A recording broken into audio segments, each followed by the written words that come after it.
Hello friends, welcome to our channel leading light academy. तो दोस्तों, ये हमारा पहला सवाल लिखा हुआ है और इसको आइए हम सॉल्व करते हैं। तो कल हमने समझा था इन छोटे छोटे एक्सप्रेशन को कैसे सॉल्व करते हैं। आइए देखिए, अगर इसको मिलाकर एक बड़ा सवाल बनाया जाता है तो हम उसको कैसे सॉल्व करते हैं। तो a का 80%, यानी a कोई वैल्यू है उसका 80% ज्ञात करना है, b कोई वैल्यू है उसका 50% और यहाँ b बराबर a का x%। तो इसको सॉल्व करते हैं तो आएगा a into 80/100 equal to b into 50/100। तो ये 100 से 100 जाएगा, 0 से 0 जाएगा, तो a अपान b की वैल्यू आ जाएगी 5/8। तो हम मानते हैं a equal to 5x, b, तो यहाँ से a और b की वैल्यू आ जाएगी 5/8। दोस्तों, ये एग्जैक्ट वैल्यू नहीं है, ये a और b का अनुपात है, यानी कि a और b कुछ भी हो सकते हैं, 500, 800, 50, 80। तो इसलिए अगर हमें एग्जैक्ट वैल्यू नहीं पता है तो हम अपनी तरफ से कोई वैल्यू कंसीडर करते हैं, यानी a इक्वल टू 5p और b इक्वल टू 8p। ये वैल्यू उठा के यहाँ रख देते हैं। 8p equal to 5p into x upon 100। यहाँ से p से p जाएगा और 5 से ये 20 बार चला जाएगा, x इक्वल टू 160। ये 20 का 8 में मल्टीप्लाई हो जाएगा तो 160 आएगा। तो दोस्तों, x की वैल्यू 160 आ जाएगी। आइए अब दूसरे सवाल की ओर बढ़ते हैं, इसे हटा देते हैं।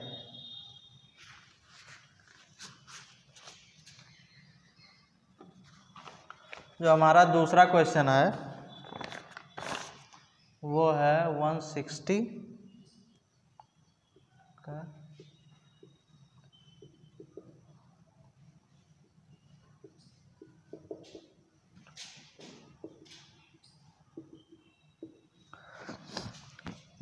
तो फ्रेंड्स, ये हमारा दूसरा क्वेश्चन है, इसको सॉल्व करते हैं। 160 का रूट x% बराबर 64 और भागे 2। तो सेम वही तरीका अपनाते हैं। तो जिस तरीके को हमने समझा, तो 160 into root x upon 100 equal to 64/2। ये 2 से 32 टाइम जाएगा, ये 0 से 0 गया, तो उसके बाद ये 5 आ जाएगा, ये 8, तो 8 रूट x इक्वल टू 32 का 5 बार जाएगा, 160 आएगा। तो root x equal to 20, x equal to 400। तो फ्रेंड्स, ये हमारी x की वैल्यू हो जाएगी। बहुत ही सिंपल। अगर हमने बेसिक को समझा है तो कितना भी बड़ा सवाल है, कितना भी बड़ा एक्सप्रेशन रहे, बहुत ही आसान हो जाता है। देखिए, 160 का रूट x% बराबर 64/2, x की वैल्यू ज्ञात करनी थी। तो दोस्तों, हमने बहुत ही आसानी से इसे सॉल्व कर लिया हुआ है। आइए अगले सवाल की ओर बढ़ते हैं। दोस्तों, आज का ये हमारा सवाल नंबर 3 है। आइए इसे सॉल्व करते हैं। तो पूछा गया है 350 का 66% प्लस x बराबर 1256 का 5/8। तो बेसिकली का जो मतलब होता है वो गुणे से होता है मैथ्स में, और यहाँ 350 का 66% पूछा है, हम डायरेक्ट मल्टीप्लाई करके भी निकाल सकते हैं, यानी 350 गुणे 66/100। लेकिन अगर इस तरह हम करने बैठेंगे तो ये बहुत ही लेंदी हो जाएगा। ठीक है, आइए हम अपने स्प्लिटिंग मेथड से करते हैं। दोस्तों, मैंने बताया हुआ है, अगर बहुत ही कॉम्प्लिकेटेड परसेंटेज रहे तो उसे स्प्लिटिंग मेथड से निकाला जा सकता है। तो इसको हम ब्रेक करते हैं। सबसे पहले 50% प्लस 10% प्लस 5% प्लस 1% में आइए निकालते हैं। तो मैंने बताया हुआ कि अगर 50%, किसी भी मान का 50% वैल्यू पूछी जा रही है तो वो मतलब उसका आधा हो जाएगा। 50% का मतलब होता है कि वैल्यू का आधा हमें ज्ञात करना है। तो ये 350 का आधा हो जाएगा 175 प्लस 10%, दोनों को मल्टीप्लाई करते हैं, 100 से भाग देते हैं, तो ये आ जाएगा 35, और 5% यानी 10 का आधा, ये आ जाएगा 17.5 प्लस 350 का 1% यानी 3.5। ये सब हमने बताया हुआ है दोस्तों। पहला जो हमारा परसेंटेज का पहला वीडियो है उसमें ये विस्तार से हमने बहुत ही अच्छे से समझाया हुआ है। तो यहाँ बहुत ज़्यादा बेसिक में नहीं जाते हैं। इसको ऐड कर लेंगे तो ये आ जाएगा आधा आधा, ये 0, 5, 5 और ये 1, ये 2, 3, 1, ये 231 आएगा। तो 231 प्लस आगे जो हमारी वैल्यू है वो x है, इक्वल टू 1256 इंटू 5/8। ठीक है, ये 8 से इसको हम लोग डिवाइड कर देते हैं तो ये आ जाएगा 157।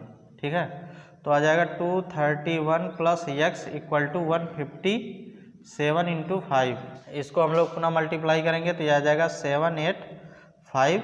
ये आ जाएगा 231 plus x equal to 785 minus 231, ये निकल के आएगा 455, ये आ जाएगा 554।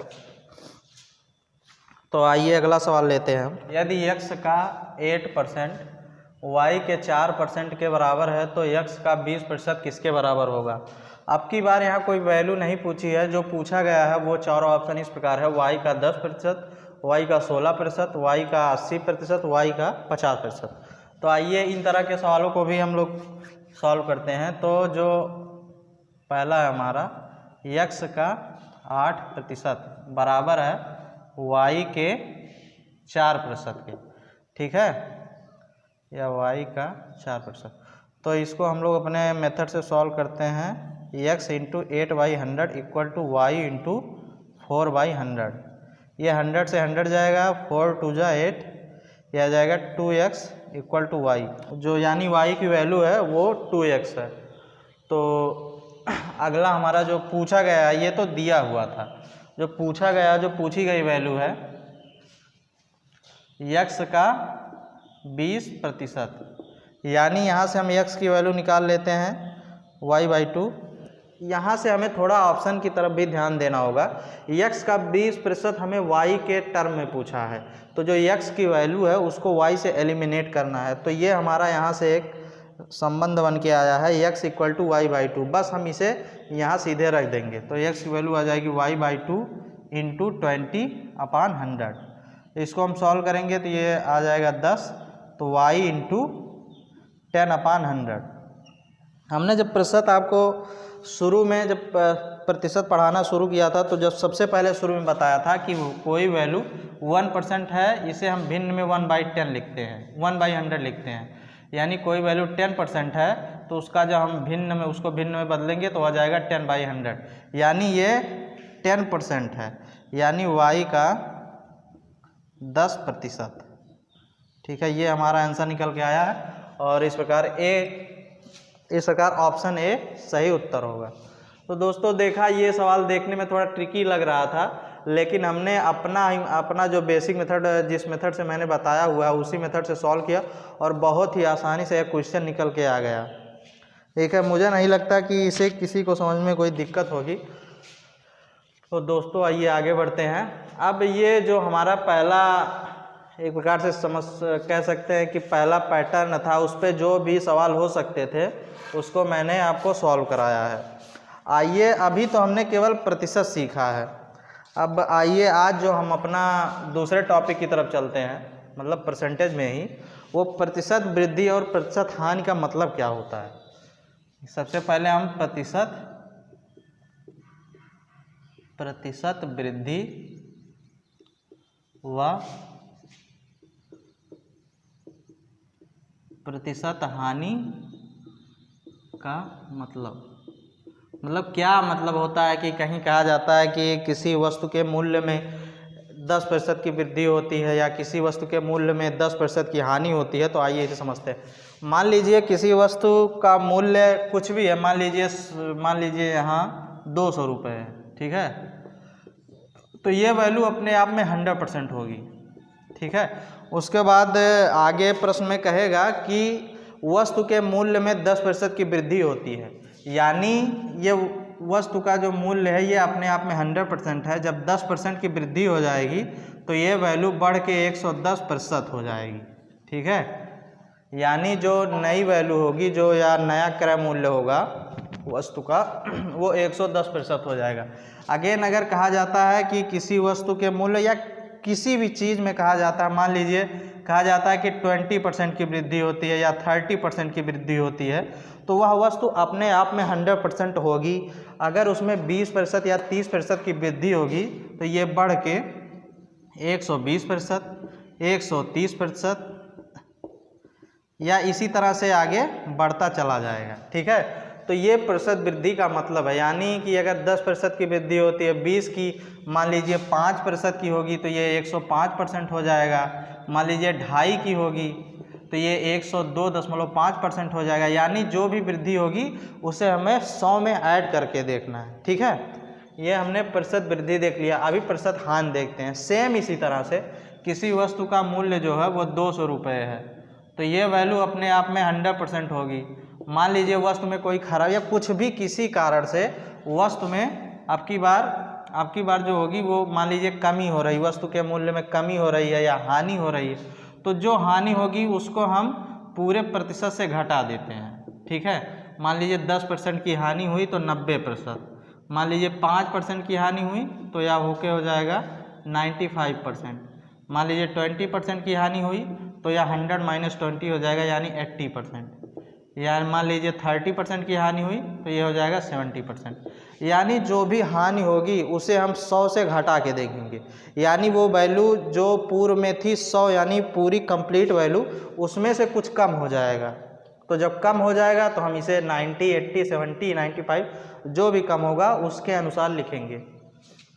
तो आइए सबसे पहले क्या करते हैं, इस पर कुछ सवाल देखते हैं कि बहुत ही तो आइए सबसे पहले क्या करते हैं, इस पे कुछ क्वेश्चन देखते हैं।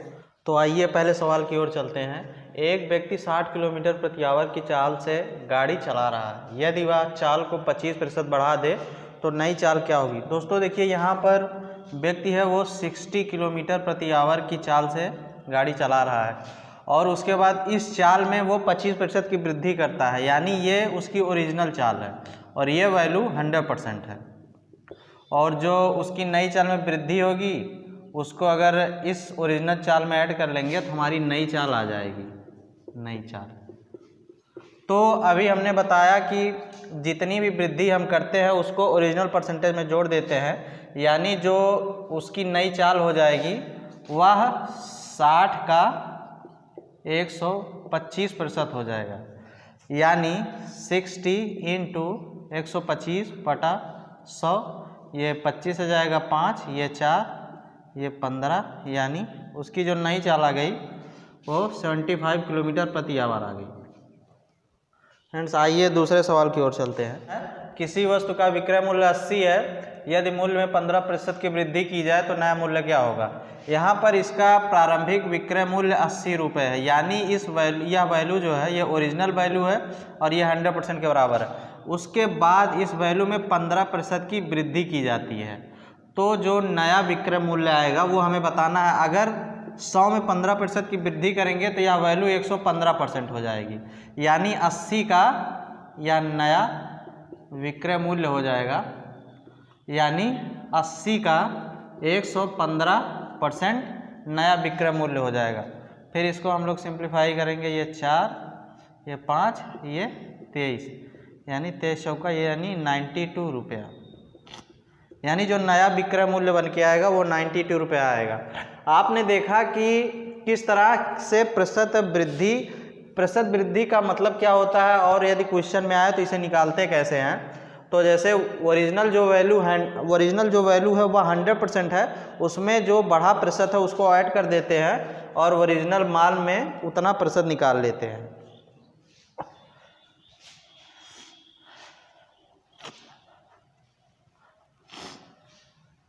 अभी हमने प्रतिशत वृद्धि से रिलेटेड क्वेश्चंस देखे हैं, आगे प्रतिशत कमी से रिलेटेड क्वेश्चन देखेंगे। हम इसमें वही क्वेश्चन ऐड करेंगे जो क्वेश्चन हमने प्रतिशत वृद्धि वाले में लिया था, यानी पहला है।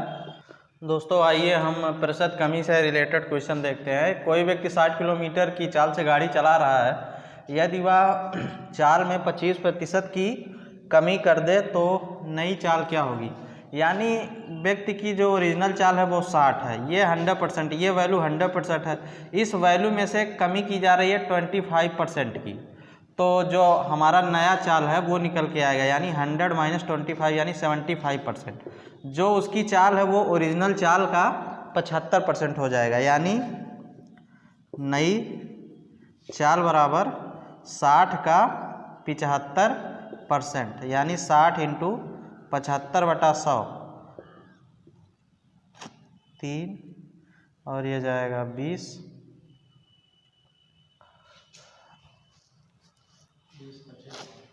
और ये 5, ये आ जाएगा 15 3, यानी उसकी जो नई चाल होगी वो 45 किलोमीटर प्रति आवर होगी। आइए दूसरा सवाल देखते हैं।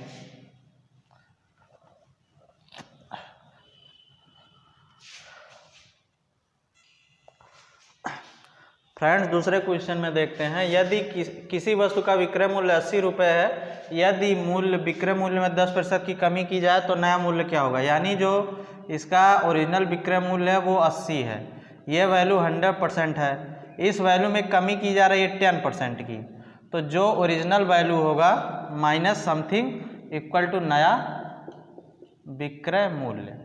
मतलब कि ये जो नया विक्रय मूल्य होगा वो 80 का 90% होगा, यानी 80 इंटू 90/100, और ये आ जाएगा 72 रुपये। ये 0 से दोनों 0 कट जाएगा, 8 9 72, यानी 72 रुपया। यानी कि जो नया विक्रय मूल्य होगा वो 72 रुपये होंगे।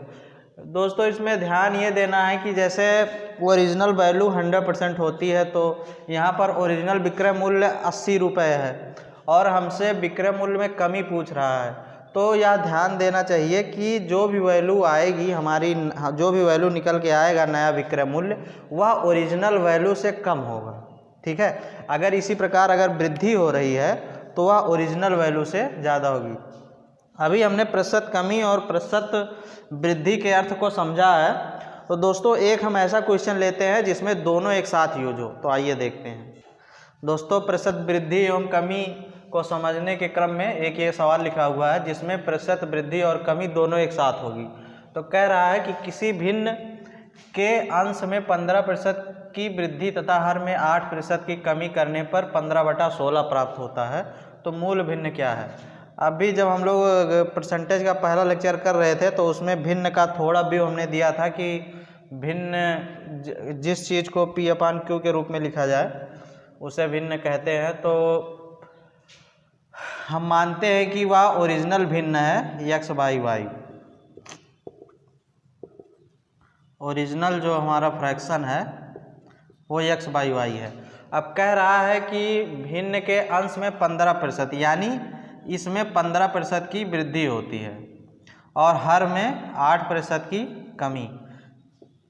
ये ओरिजिनल वैल्यू है 100%, इसमें जब 15% की वृद्धि करेंगे तो ये निकल के आएगा 115%, और ये ओरिजिनल वैल्यू है 100%, इसमें जब 8% की कमी करेंगे तो यह बन के आएगा 92%। यानी हम कह सकते हैं जो हमारा ओरिजिनल भिन्न है x/y, इसका